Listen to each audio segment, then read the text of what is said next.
የመጨረሻ ወርዴ የመጨረሻ ቃሌ ብነግራችሁ ማለት ነው ማንኛውም ምድራዊ ኃይል ቢመጣ የሶሻል ሚዲያ ጋጋታ ቢንጋጋ እኔ ወርቁ አደራ ልጅ ማለት ነው እግዚአብሔር ምስክሬ ነው ብዙ ከሞት የከፉ ቀኖችን ስላለፍኩኝ አላቆምም ስራ $1 ሚሊዮን ስራ መጥቶ ነበር የሚገርም $1 ሚሊዮን ነው ማለት እንዴት ቆይ ልንገርህ አንድ አመት ሊሆነው ነው በሆነ ስራ የሚያቀኝ ሰው ነው አንዲት እዚህ ኢትዮጵያ ውስጥ ያለች በጣም ታዋቂ ከባለስልጣናትም ጎን አንዳንዴም ከፊት መንገድ እየመራች ምትታይ ሰው ናት አሉ እሺ እና ለአንድ ባለሀብት የዶላር አካውንት ልክፈትልህ ምናምን ትልና ሚሊየን ብር ወደ ሲቀየር ወደ $1 ሚሊዮን የሚሆን ብር ቀበለውና ትበለዋለች ማለት ነው ስራው ህገወጥ ነው የኢትዮጵያን ብር ህገወጥ በሆነ መንገድ ወደ ዶላር ማሸሽ ነው ስለዚህ እሱ ሊጠይቃት አይችልም ቀድሞ ነገር የሚሰራው ህገወጥ ስለሆነ እሷም እቺን ታውቃለች ደግሞ መከታም አላት የሆነ ታያለው ምናምን ትላለች እነግርሃለሁ በኋላ አንድ ከሆነ በሆነ አጋጣሚ ከጠቅላይ ሚኒስትሩ ጋር ፎቶ በሆነ አጋጣሚ ከከንቲባው ጋር በሆነ አጋጣሚ ከጀነራሉ ጋር ፎቶ ምናምን ይነሱና ሁሌ የሻይ የመሸታ ቤት ጓደኞቻቸው አስመስለው የሚወሩ ሰዎች አሉ እንደዚህ ማስፈራሪያ እና እሷ እንደዛ ናት በኋላ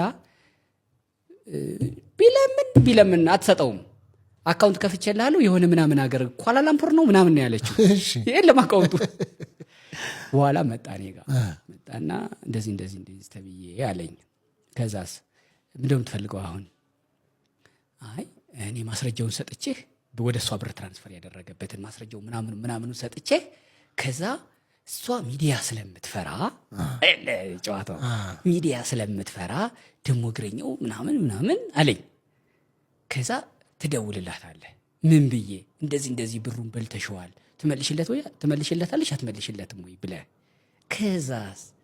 ከዛ እንዲህ ስትላት በእርግጠኝነት ብሩን ትመልስልኛለች ላንተም የሚገባህ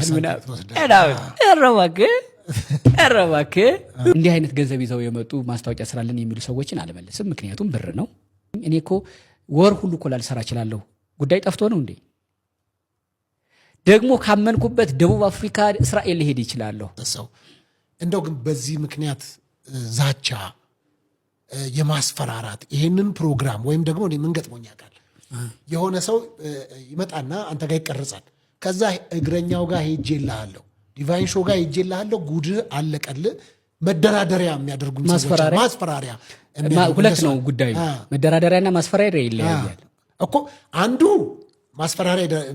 መደራደሪያ የሚያደርገው አለ አንዱ ደግሞ እንደ ማስፈራሪያ የሚመጣለ ከዛ ይሄን የቀረጽከው ፕሮግራም አለ ይሄን ፕሮግራም አታስተላልፍ ካንተ ጋር በገንዘብ እንነጋገርና ፕሮግራም ዝጋለን ማለት የሚሉ ሰዎች ማአት እንዲህ አይነት ነገር ማአት ገጠመኝ $1 ሚሊዮን ስራ ይያል ከዛ ከዚህኛው ጋር መጣላት አልፈልግም ቀላል ብር አይደለም ትንያለ ያለው ተበድሎም ስለመጣ የተበዳይ ሜንታሊቲ ነው ያለው ቢሆንም መጣላት አልፈልግም ከዛ እንደሱ አይደለም አልኩት ባይሆን አንተና ማስረጃዎችህን ያዝ ራስ ቅረብ ከዛ አንተ ዶክመንት ትሆነኛለህ ሴትዮዋን መደወል ሳይሆን እስኪ እንደው አንዴ ወደ ቢሮ ብቅ ይበሉ ብዬ ያንተን ቪዲዮ ከፍቼ አሳያታለሁ እዴ እሱም አይሆንም እንደዛ ካልኩማ አደጋ ነው ምናምን አለኝ እኔ ደውዬ ስነግራት አደጋ አይታየህም ይኸውልህ በነገር ላይ ሌባ ሲሰርቅ ድንገት ከደረስክ ባለቤቱ ሁን አቱን የቤቱ አያገባው ካየኸው ብቻ ጠላቱ ነው በረከት ገበሬዋ ባይ ዘ ዌይ በጣም ከባድ ሴት ናት በነገሮች በጣም አስልታ ምናምን የምትንቀሳቀስ ናትና አሁንም እንግዲህ ብዙዎች በሚታሰሩበት ሁኔታ ከባባድ ነገር ሰርተውና ጥቂት ነገር እንኳን ሰርተው በሚታሰሩበት ሁኔታ ሳትታሰር ከሀገር አምልጣ እንግዲህ ጠፍታ ሄዳለች በጣም አደገኛ ሰው ናት ባይ ዘ ዌይ እና እንዴት ነው እዚህ ደረጃ የደረሰችው የሚለው ነገር ራሱ ትንተናው ብዙ ነገሩ አይታወቅም እውነቱን ለመናገር አየርላንድ ሄዳ ነበር ሌሎች ሀገሮችም ሳትሄድ አትቀርም የገባቸው አንድ ፈረንጅ ያለ እሱም ባለሀብት ይመስለኛል እዚህ መታ ግብርና ስትሰራ እንትኖቹ በየወረዳው በየቀበሌው በጣም በክፍለ ሀገራቱ ምናምን ብዙ አላት ለምሳሌ በሲዳማ ወላይታ ምናምን ኦሮሚያ ውስጥ ምናምን አላት ብዙ ቦታዎች ላይ የእርሻ መሬቶች ምናምንና ሰይፉ ላይ አንድ ጊዜ ቀርባ ያላትን ስትናገር ወደ $1 ቢሊዮን ምናምን ይደርሳል ኦፍ ኮርስ አንድ ሰው ብዙ ገንዘብ ስላለው ዘርፏል ወደሚል ድምዳሜ መሄድ ልክ ነው ብዬ አላምንም በበኩሌ ግን ምች ነው ነገሩ አካይዷ ምናምንና የባለስልጣናቱን ምናምን ቪዲዮም ይዛባቸዋለች። ቴዲ አዋሳ እሷን ብዙ ጊዜ ኢንተርቪው አድርጓታልና አጋልጦታል ይሄንን እውነት እንዳለው ማለት ነው። የባለስልጣናቱ ምናምን እንደያዘችውላ መላንተን ቪዲዮዎች ምናምን እንደያዘችባቸው ማለት ነው። እና እግረኛው ሚዲያ ራሱ ይሄንን በደንብ ሲተነትን እሱ ራሱ በእንደዚህ አይነት ነገሮች ልምድ ያለው ይመስላል። እንደዚህ አይነት ወንጀል ስራዎች ምናምን ለሚያውቅ ይመስላል። እንግዲህ ሊሰራ ይችላል አይታወቅም። አሁን እሱም ይመስለኛል እነ ይገረም ደጀኔን ምናምን በጉዳዩ በፍርድ ቤት ባልጨረሰው ጉዳይ ስላቀረባቸው ይመስለኛል አሁን ታስሮ የሚገኘው እሱ ራሱ ስራ ላይ ነው። እና በጣም አስቸጋሪ ሁኔታ ላይ ያሉ ይመስላል አካሄዳቸው፣ መንገዳቸው እንግዲህ ያስተካክሉታል ብዬ አስባለሁ። እሷ ይመስለኛል ነዳጅ አሸሻ ይመስለኛል አይደል እንትን ፍርድ የወጣባት የነበረው የዛኔ ነዳጅ የጠፋ ሰሞን አሁንም ብዙ አለ እኔ እንጃ አላውቅም። ግን ያው ብዙ ድርድር ተደርጎ የመመለስ ነገር አለው። ግን በዛ ሰሞን ነዳጅ በሚሊዮኖች ሊትር ነው በ450 ምናምን ሺህ ሊትር እንደዛ ይዛ በዛ ምክንያት ነው የተጠረጠረችው።